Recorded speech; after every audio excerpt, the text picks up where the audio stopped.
right, here we go. Back on the action. Crypto market overview. That's what we're gonna have today. We're gonna break down our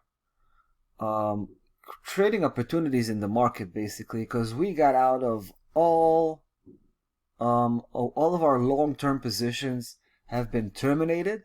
We've reached most of the targets, most of our long-term targets, and now we're getting into that period where we're gonna have the market either turning around, having a big, I'm talking about a full-fledged downside reversal, or a natural continuation to the next stage of this bull cycle.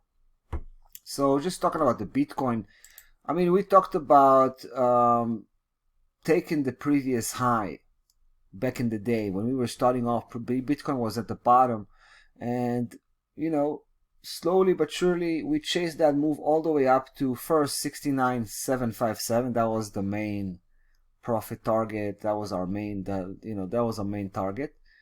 But then we also talked about the previous major high, which was 74,000. So that was reached.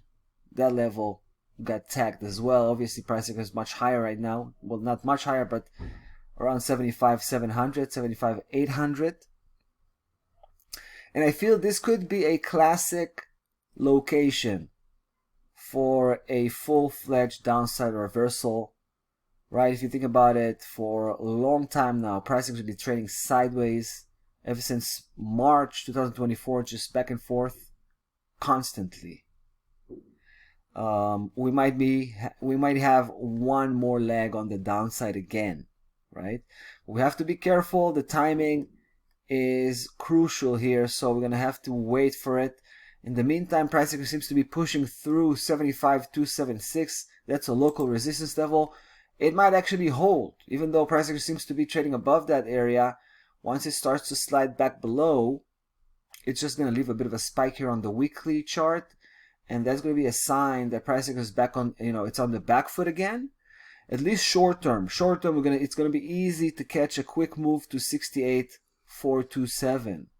Longer term, that's a different discussion, but longer term, again, it could go all the way down to 65,881. But again, that could take time, right? We're talking weeks ahead. So interesting situation here with the Bitcoin. As far as the Ethereum goes, it's also long-term perspective very bullish here, because you can see the level of 2510 had been a massive support, right? Massive support level, literally define the end of the downside potential, because we've seen price actually coming off hard back in August, and then that negative momentum was completely shattered by that 2510. From that point forward, price action has been bottoming out. So 2-3 months later, pricing has literally stabilized itself, started to trade sideways, but never really was able to break below 2510, and it did try, right? Week after week, even this week, if you think about it, started on the back foot, and pricing was trying to drill through 2510, failed again, 4th time in a row, back to back. But this time it ended up with a bang, because price action is just exploding upwards. I think that's the beginning of the next bull cycle. Long-term perspective again, long-term perspective. And we might see here price action easily add around 50% of value, potentially speaking, because the range is defined ever since March, right?